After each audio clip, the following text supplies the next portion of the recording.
તમે જોજો કાંઈ પણ વસ્તુ તમને ખાવા આપે એટલે પહેલા તમારા ચહેરાની રેખા પહેલા જોવે કે આને ભાવ્યું કે નહીં. આ નિયમ છે.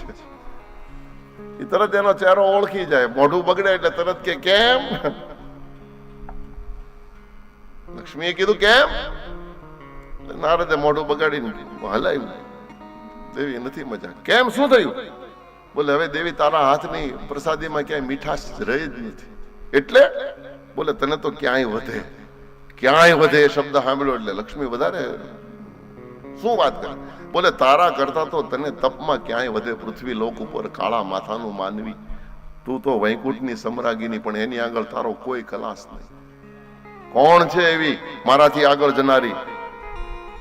બોલે અનસુયા. ઈર્ષાનો અગ્નિ ઉત્પન્ન કર્યો. નારાયણ નારાયણ નારદજી રવાના ગયા સીધા કૈલાસમાં. અને કૈલાસમાં પણ ન્યાજી ઈ જ ઘટના. પાર્વતીએ પ્રસાદ આપ્યો ને મોઢું બગાડ્યું, થૂકી નાખ્યો. થૂ કરી નાખ્યું. પાર્વતી કે કેમ? બોલે તારા તો કોઈ કલાસ જ નથી, તને તો ક્યાંય વધે અનસુયા. ત્યાં પણ ઈર્ષાનો અગ્નિ ઉત્પન્ન કરી રવાના. પોતાને જ ઘેરે ગયા. સાવિત્રી પાસે પણ ઈ જ ઘટના. બ્રહ્માજીના પત્ની. ત્રણેય દેવીઓના હૃદયમાં ઈર્ષા ઉત્પન્ન કરાવી છે નારદે. અને કોઈક કામ પ્રસંગે ત્રણેય દેવીઓ ક્યાંક ભેગી થઈ. અને બહેનો પાસે તમે અમુક વાત તો તમે જોજો, એ ખાસ યાદ રાખીને જ પ્રસંગમાં જાય કે ત્યાં ઓલી મળે તો મારે એને આ કહેવાનું છે. આ બહેનોને કીડીઓને બને બહુ. કીડીઓના ટોળા હોય ને બહેનો તમે આમ જોજો જુદી નો બે ભેળ્યું છે. પાછી તકલીફ એ બધું બોલતી હોય, કોણ સાંભળે નક્કી ન કરી કે આપણે તો બહેનો જ જાણે, ભગવાન જાણે. દહ બેઠી તો દહ બોલતી હોય, આપણે એમ થાય કે આમાં કોણ કોનું સાંભળતું હશે. કીડીઓમાં બહેનોમાં હપ બહુ. અને સારી વાત છે, રાખજો. મકોડા કોઈ દી ભેગા ન થાય. એ તો એકલા આટા મારે. સમજાય ને મારી ભાષા તો સમજાય ને. કીડીઓના ટોળા હોય, મકોડાના ટોળા થોડા હોય. કામ પ્રસંગે ત્રણેય દેવીઓ ભેગી થઈને તરત જ એકબીજીને પૂછ્યું. લક્ષ્મીએ તો પાર્વતીનો હાથ પકડીને કીધું, દેવી આપણા કરતા કોઈ આ સંસારમાં તપમાં આગળ વધી જાય તો ભવિષ્યમાં ભૂતલ ઉપરથી આપણું નામ ભૂસાઈ જાય. આપણે કંઈક કરવું જોઈએ.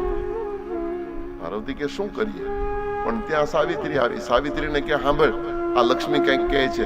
તો સાવિત્રી કે હા, હું ઈ તમને કહેવાની હતી. નારદ મને કહી ગયો, આપણા કરતા પૃથ્વી લોક ઉપર કોઈ મહિલા આગળ વધી જાય તો ભવિષ્યમાં ભૂમિ ઉપરથી આપણું નામ ભૂસાઈ જાય તો પછી આપણને સાવિત્રીને, પાર્વતીને, લક્ષ્મીને કોઈ યાદ નહીં કરે. આપણે આને ઉગતું દાંભી દેવું જોઈએ, કંઈક કરવું જોઈએ. શું કરીએ? આપસમાં ત્રણેય નક્કી કર્યું કે આપણે એવું કરીએ, આપણે આપણા ધણીને પેલા પ્રસન્ન કરીએ, રાજી કરીએ અને વરદાન માંગવાનું કહે તો ધણી પાસે એવું વરદાન માંગો પોતપોતાના પતિ પાસે કે અનસુયાનું તપ તોડાવો. બસ આપણે તો તપ જ તોડાવવું છે. ત્રણેય દેવીઓ પરઠ કરી પોતપોતાને ઘેરે ગઈ.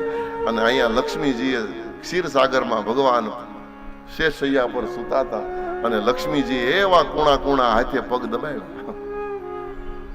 રોજ થોડા ઉતાવળા થતા હતા, આજ તો નિરાંતે દબાવ્યો. અને તરત પ્રસન્ન થનારા ભગવાન નારાયણ રાજી થયા છે. નારાયણે કીધું, દેવી કઈક માંગવાની ઈચ્છા છે? બોલે હા પ્રભુ, એટલા માટે તો પગ દબાવું છું.